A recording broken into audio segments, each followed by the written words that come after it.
हरियाणा में होने वाले निकाय चुनाव भाजपा जजपा के गठबंधन के बिना अकेले ही लड़ेगी। इस बात का ऐलान आज अंबाला में भाजपा के अंबाला जिला के प्रभारी धूमन सिंह किरमच ने किया। बता दें, निकाय चुनावों की सुगबुगाहट के साथ ही भाजपा ने अंबाला में चुनावी तैयारियां शुरू कर दी हैं। जहां कैबिनेट मंत्री बनवारी लाल बीते दिनों अंबाला में भाजपा के टिकट पर चुनाव लड़ने के इच्छुक उम्मीदवारों का मन टटोलने पहुंचे थे, वहीं आज निकाय चुनावों के लिए अंबाला के प्रभारी नियुक्त किए गए भाजपा नेता धूमन सिंह किरमच ने अंबाला में प्रेस वार्ता कर बड़ा ऐलान कर दिया। धूमन सिंह ने मीडिया से बातचीत करते हुए यह स्पष्ट किया है कि आगामी निकाय चुनाव भाजपा बिना जजपा के गठबंधन के लड़ेगी। उन्होंने कहा कि गठबंधन के साथ चुनाव लड़ने का अभी भाजपा का कोई इरादा नहीं है, भाजपा अकेले ही यह चुनाव लड़ेगी। अब देखिए, अभी तक तो कोई उम्मीदवार सामने उनका कोई आया नहीं, ना ही उनका कोई, मुझे लगता कोई इस लेवल का कोई संगठन है। और वो मुझे लगा कि चुनाव में थे, उसके बाद तो कहीं नजर आए नहीं, मुझे ऐसा लगता है। तो हमारा मुकाबला ये तीनों पार्टियां मिल भी जाएं तब भी नहीं कर पाएंगी।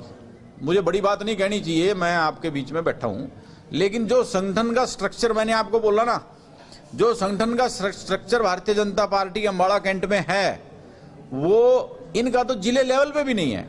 मैं तो पन्ना प्रमुख की बात कर रहा हूं। और अभी हम मार्च के मिड में एक पन्ना प्रमुख सम्मेलन करने जा रहे हैं। एक एक पन्ना प्रमुख उस सम्मेलन में आपको मिलेगा तो आप देखेंगे कि कितनी खूबसूरती से कार्यकर्ता भारतीय जनता पार्टी का काम करता है, राष्ट्र निर्माण के लिए भारतीय जनता पार्टी का काम करता है, अपने व्यक्तिगत स्वार्थ के लिए कोई कार्यकर्ता काम नहीं करता। तो बहुत अच्छा वातावरण यहाँ पर अंबाला कैंट में मुझे लगा। मतदाता सूचियों में त्रुटियों के चलते अंबाला छावनी क्षेत्र में मतदाता सूचियों से संबंधित केस कोर्ट में चल रहा है। ऐसे में कोर्ट में जारी केस के बीच क्या मतदान हो पाएगा? इस सवाल के जवाब में किरमच ने कहा कि सरकार और चुनाव आयोग को उम्मीद है कि मामला अप्रैल अंत तक निपट जाएगा। इसके साथ ही किरमच ने पूर्व की सरकारों पर तंज कसते हुए कहा कि पहले के समय में भी फर्जी वोटें होती थी। देखिए, वोटर लिस्टों का हाँ, ये मामला सब जुडिस है, लेकिन इतना नहीं लगता कि मुझे, जब तक हमारा चुनाव डिक्लेयर होगा कि वो संपन्न हो जाएगा। ऐसा चुनाव आयोग का भी और स्टेट का भी ऐसा मंथन करके बताया हमें जो गया है कि चुनाव लगभग अप्रैल के लास्ट उसमें हो जाएगा। देखिए, इस वोटर लिस्ट का जो विषय होता है, इसमें ऑलमोस्ट जो खासकर म्यूनसिपैलिटी के चुनाव होते हैं, आपको तो पता है, इसमें तो वोट बहुत सारी पहले फर्जी काम होते थे।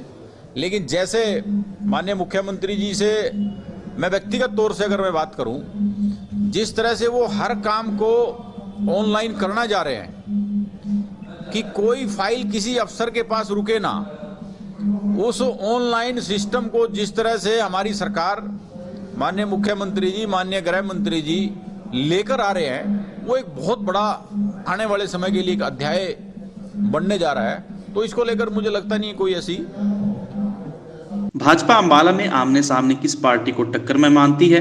इस सवाल के जवाब में धूमन सिंह ने कहा कि अंबाला में सभी विरोधी दल एकजुट भी हो जाएं तो भी भाजपा के सामने टिक नहीं पाएंगे। हमारा मुकाबला ये तीनों पार्टियां मिल भी जाएं तब भी नहीं कर पाएंगी। मुझे बड़ी बात नहीं कहनी चाहिए, मैं आपके बीच में बैठा हूं, लेकिन जो संगठन का स्ट्रक्चर मैंने आपको बोला ना, जो संगठन का structure Bharatiya Janata party Ambala cantt में है, वो इनका तो जिले लेवल पे भी नहीं है।